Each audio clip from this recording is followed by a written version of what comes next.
Hello students, today is the class of 11th class. My blessings and great affections to all of you. In the previous class I taught you the first chapter and now I am going to teach you, I am going to make you understand a very nice poem, a very short poem which name is a photograph. अर्थात आज के 11th class में हम लोग एक poem पढ़ने जा रहे हैं जिसको शर्ली टाउलसन ने लिखा है और उस पोएम का नाम है a photograph. Let's start the poem.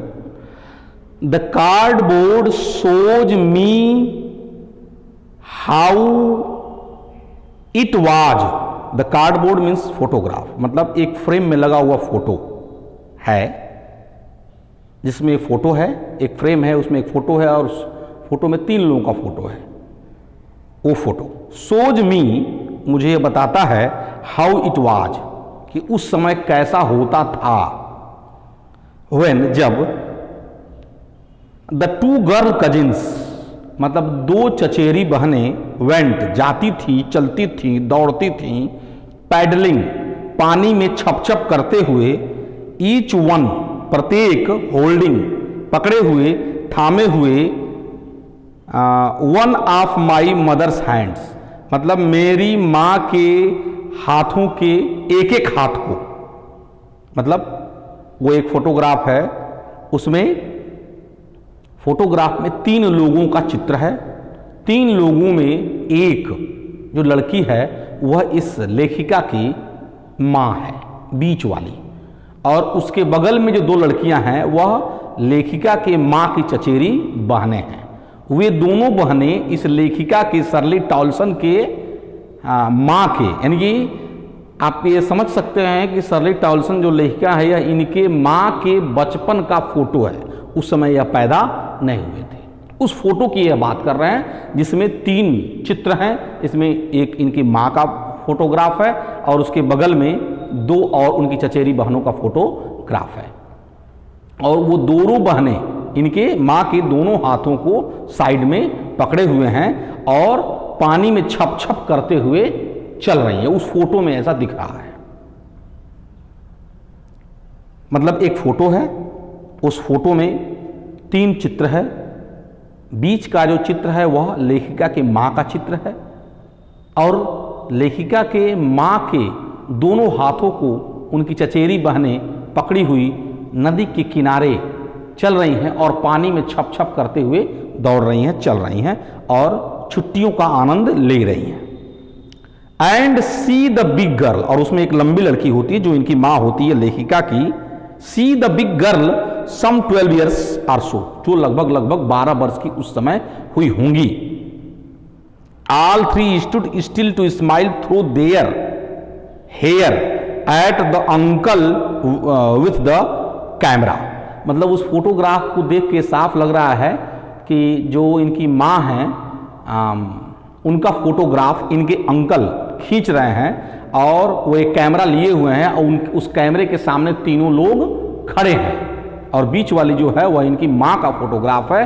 और उसमें से, उस कैमरे के सामने वे लोग अपने बालों में से, उनके चेहरे पर बाल ऐसे बाहर की तरफ गिरा हुआ है, उसमें से वे लोग खड़ी होकर मुस्कुराती हुई प्रतीत हो रही हैं।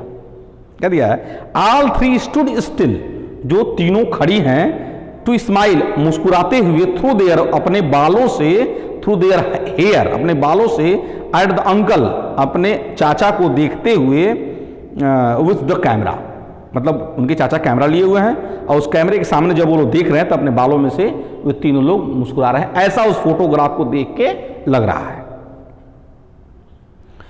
ये sweet face my mother's that was before I was born, मतलब यह जो फोटो है वह लेखिका के जन्म से पहले का है, जब इनके माँ की अभी शादी नहीं हुई थी और यह अभी पैदा नहीं हुए थे। तो उस समय का यह फोटो है, वह फोटो बड़ा ही प्यारा है। उसमें इनकी माँ का जो चेहरा है और जो फेस है वो बहुत ही सुंदर आया है, बड़ा ही प्यारा आया है, बड़ा अच्छा आया है, बड़ा लवली आया है।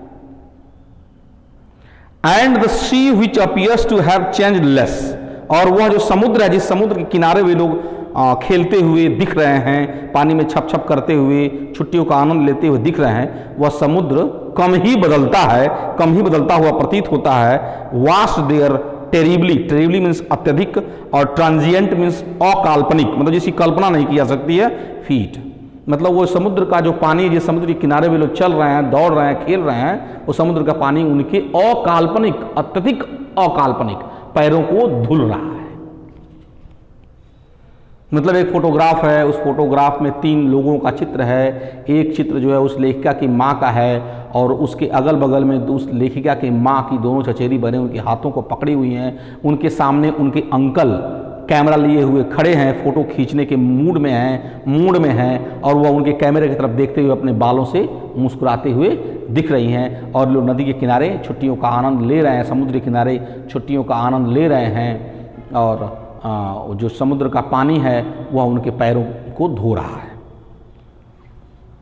सम 20-30 ईयर्स लेटर, मतलब यह फोटो खींचने के 20 या 30 साल के बाद, she would laugh at the snapshot. Snapshot means वह छोटा सा फोटोग्राफ, मतलब 20 या 30 साल के बाद जब सी देखा कि माँ ने उस फोटो को देखा, तो वह इस फोटो को देखकर मुस्कुराती थी, खुश होती थी, और कहती थी सी बेटी and Dolly C would say, मतलब इनकी माँ, लेखिका की माँ उस फोटोग्राफ को, जिसमें उनका फोटो था, उनके 2 चचेरी बहनों का फोटो था, उसको देखकर मुस्कुराती थी और कहती थी, क्या कहती थी? सी देखो तो, बेटी, बेटी मतलब उसकी चचेरी बहन का नाम है, एंड डॉली, और डॉली मतलब इस फोटोग्राफ में डॉली और बेटी को जरा देखो तो। बेटी मतलब डॉटर नहीं, बेटी मतलब एक इनकी चचेरी बहन का नाम और दूसरी का नाम डॉली, मतलब डॉली और बेटी को देखो तो। And look how they dressed us for the beach, और जरा ये भी तो देखो कि वे लोग नदी के किनारे पर जब छुट्टियां मनाने के लिए गए हुए हैं तो किस प्रकार का वस्त्र वो लोग धारण किए हुए हैं, कैसा वस्त्र पहने हुए हैं। बचपन का फोटो, बचपन के समय में। The C holiday was her past, मतलब अब लेखिका की माँ के लिए जो गर्मियों के समय में समुद्र के किनारे जो ये लोग छुट्टियों का समय बिताते थे, अब इनके लिए, यानी लेखिका की माँ के लिए वह समुद्र के किनारे बिताया हुआ दिन अब अतीत का समय हो गया है। और माइन इज हर लाफ्टर, और अब उनकी हंसी, यानी इनके लेखिका की माँ की हंसी इनके लिए अब अतीत का समय हो गया है। मतलब अब वह मुस्कुराते हुए, हंसते हुए इनके सामने, लेखिका के सामने नहीं है, तो फोटो ही है। बाथ री मतलब आड़ा तिरछा होता है, with the laboured ease of loss, मतलब उन लोगों के लॉस पर, मतलब अब इनकी माँ जीवित नहीं है तो उनकी क्षति पर, उनके लॉस पर, उनकी जीवित न रहने पर ये दोनों लोग बहुत ही सामान्य नहीं दिखते हैं, बहुत ही परेशान दिखते हैं। Next stanza, third stanza. Now she has been dead, अब वह मर चुकी हैं, नियरली लगभग एज मेनी ईयर्स, जैसा कि कई साल पहले, एज दैट गर्ल लिव्ड, मतलब इनकी माँ को जितना साल जीवित हुआ उतने साल उनको मरे हुए हुआ, यानी कि उनको मरे हुए बहुत समय बीत गया। एंड ऑफ दिस सर्कमस्टांस, और इस घटना के बारे में देयर इज नथिंग टू से एट ऑल, कुछ भी कहने के लिए बिल्कुल भी नहीं है। इट्स साइलेंसेस, मतलब मेरी माँ की फोटो में जो फोटो दिख रही है, फोटोग्राफ में जो फोटो दिख रही है, उनकी चुप्पी ही मुझे चुप कर देती है, मुझे शांत कर देती है। अर्थात ये अपनी माँ का फोटोग्राफ देख के शांत हो जाती हैं, चुप हो जाती हैं। कहने का मतलब एक फोटोग्राफ मनुष्य के जीवन का बहुत ही महत्वपूर्ण भाग हो सकता है, एक बहुत ही महत्वपूर्ण इंसिडेंट हो सकता है। यदि हम किसी खुशी के समय में, अत्यंत प्रसन्नता के समय में, अत्यंत प्रसन्नता के माहौल में कोई फोटोग्राफ खींच लेते हैं, तो खींच लेते हैं, ले लेते हैं, निकाल लेते हैं, तो 10 साल 20 साल के बाद जब उस फोटो को हम देखते हैं तो बहुत ही खुश रहते हैं, बहुत ही प्रसन्न होते हैं, और वह फोटोग्राफ हमें अपने माँ की, पिता की, या फिर जिसका फ़ोटो हम लिए होते हैं उसकी याद दिलाती है, या फिर हमें अपने युवा अवस्था की, हमें अपने बचपन की वो फोटोग्राफ याद दिलाती है। इस चैप्टर में यही बात इसमें बताया गया है कि what is the importance, what is the value of a photograph in humans life. आज के लिए इतना ही। Thank you very much.